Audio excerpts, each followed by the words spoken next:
Big time fight coming up this weekend between Barstool Sports' own and Liverpool's own Molly McCann. The nickname is Meatball. She's going to be taking on 24K Hannah Goldy Goldschmidt. And when I do look at this fight for Hannah Goldy, she came in on Dana White's Contender Series 2019, week number 1, which is a week that low-key was like the best. I mean, Jorgen De Castro gets a big win. You had Bill Algeo taking on Brendan Loughnane, and Dana White said, no, we're not signing Brendan Loughnane. And Puna Soriano took on Jamie Pickett in the main event of that card. But in Hannah Goldy's fight, these were the quotes that Dana White had about her after the fight. He said, looks promising, looks tough. She needs more experience. So what happens, Matt? She sits on the shelf for a month and a half, and the UFC signs her to fight Miranda Granger because she didn't get any more experience, and she didn't get anything that Dana White said that he wanted out of her. So she takes on Miranda Granger, and that fight was what that fight was. And I mean, if you look at it for a fighter like Hannah Goldy, it's a lot of volume, a little bit of pop at the end of her shots, but she loses to Granger. She fights Dana Belbizia and really didn't do all that well in that fight. She gets dropped. And then her last time out, she took on 4-4 Spitfire Emily Whitmire and submitted her in the first round. And I kind of have this, bad taste in my mouth when we have these fighters and we make these graphics up, and then you have to just kind of scrap it and move on. But she was supposed to take on Jinyu Fry, did up the graphics for that one. She wasn't able to make the walk in that fight. And ultimately she gets booked in this one at 125 against Molly McCann. And it's kind of the interesting thing about Hannah Goldy, because just to, use the benefit of my mind's eye, if it's even a benefit at some points in time, and I look at her and I think, geez, Hannah Goldy's a strawweight. But then I look at it, she's had 2 fights at flyweight in the UFC and 1 fight at strawweight. And if you look at it in her career, she had 3 fights at 115 and 5 of them have been at 125. So majority of her career is actually at flyweight. She's a fighter who's going to have a height and reach disadvantage in a lot of her fights, but this actually isn't one of them. They're going to square up. So the stats say, well, I'm eager to see both of them. But if you do look at it for Goldy, 4 UFC fight bookings have fallen through. 2 against Jessica Penne, 1 against Jinyu Fry, and 1 against Loma Lookboonmee early on in that UFC career.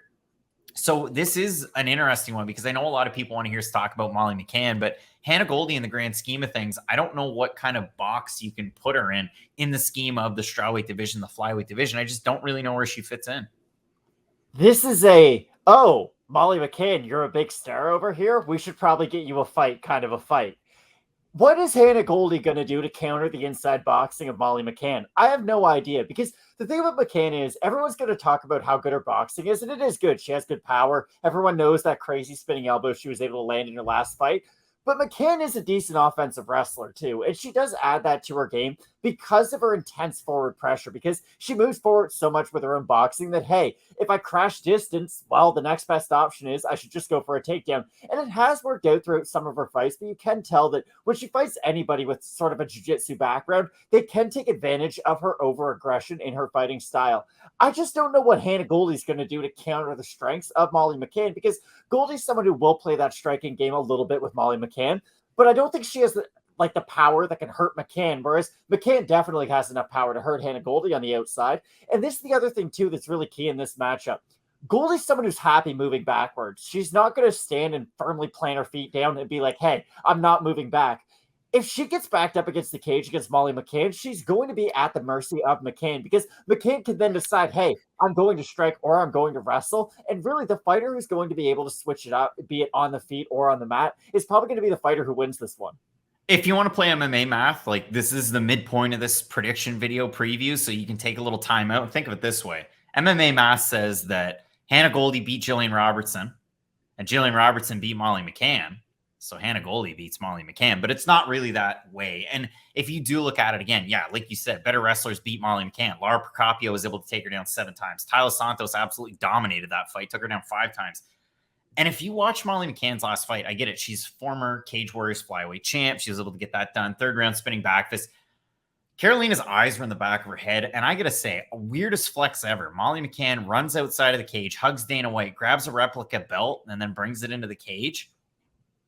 Here's the one thing that I like about boxing quite a bit more than MMA. In boxing, when you knock somebody unconscious and you're a little concerned about their health, do you know what they do? They don't celebrate. They walk back to their corner.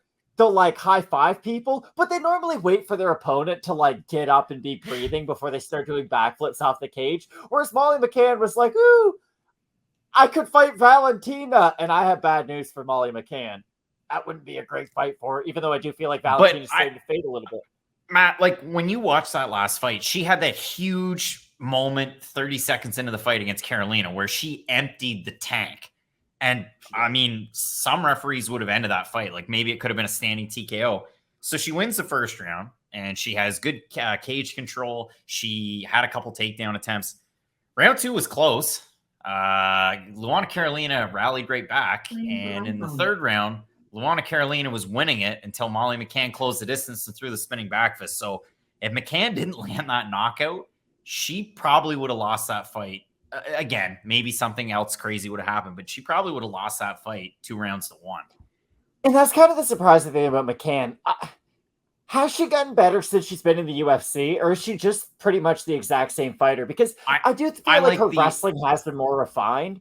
But let's be honest, her strengths are still her strengths and her weaknesses are still her weaknesses. Like, if you are a good volume striker who can move well on the feet, you can probably tag and move away from Molly McCann. If you are a good grappler, maybe not just a wrestler, but a good grappler, you can have success against someone like Molly McCann. So I am kind of curious as to why she is the name that she is for how talented of a fighter she is. Because I get her personality. She's someone who is very loud. She gets in front of a lot of cameras. That's always a positive when you're in a sport like this. But it does feel like Molly McCann's always set up for, hey, she's like 2 fights away for a title shot. Where if you watch her fights, you really hope that's not the case whatsoever. Because McCann is still basically fighting like entry-level UFC levels of competition to where it's been years now. Like that Chili Robertson fight was a long time ago, and it really doesn't feel like Molly McCann's fighting the upper echelon fighters like she should be at this stage of her career. It really is a hard one, and I know, a lot of people aren't going to want to hear that, but that's just where we're at. So I look at McCann, open -200. One of the bigger stars on this card is Molly McCann. She's -400 favorite right now. And for Hannah Goldy, open +170, +300. We have a look at the Tapology votes, Matt. I'm gonna say again, surprise us there to you. I'm gonna say over under 93% Molly McCann. I'll say over just because she's so much more famous. 1,204 total votes, 92% Molly McCann, 79% by decision, 13% by knockout. For the 8% that have Goldy, 73% by decision. Just enjoy the fight for what it's worth, because -400 Molly McCann is weird. Yeah, I'm not a huge Molly McCann fan, just based on her ceiling. Like, she's 32 years old. At a certain point, you have to start fighting ranked fighters. That's kind of my thing. Like, if you've been around for this long and you're pushed this heavily by the promotion, you should be fighting better fighters. I know Paddy Pimblett has the same knock, but the difference is Paddy Pimblett's only fought 3 times in the UFC. Like, there's still more time for him to marinate and get better, whereas McCann's been around for almost 5 years now, which is a very long time for someone to just be an unranked fighter in a division like flyweight, which isn't a deep division whatsoever. To give the folks a bit of a background too, for Molly McCann, she's been an underdog 1 time in her UFC career, -155 Robertson, 205 Cachoeira, +215 Lipsky. That was the only time. -650 against Belbizia, -205 favorite against Tyler Santos, a famous use of the L word that I had, Molly McCann versus Tyler Santos, -120 against Lara. Now it's Fritzen, formerly Procopio.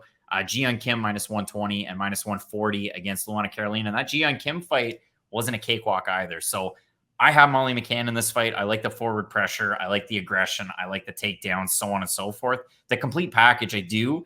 It's just Hannah Goldy can volume strike out there, and she can throw in combination. Dana White's thing was there wasn't a whole lot of pop at the end of her shots, and she did have that nice submission win against Emily Whitmire last time out. But I'm eager to see how it translates for Goldy as, an underdog against such a big favorite, especially not hometown because she's from Liverpool and she's fighting in London, but as close as a hometown fight as is going to get unless it's in Liverpool. So both of us going with Molly McCann in this one, but just watch the fight, enjoy it for what it's worth, and skip on to the next one, which of course is Nikita Krylov, the minor, against Alexander Gustafsson. Matt, I absolutely love these fights. We got a big time fight night card coming up this weekend that you're not going to want to miss. Keep locked in with Fight Night Picks, as we always say. Let's get into it.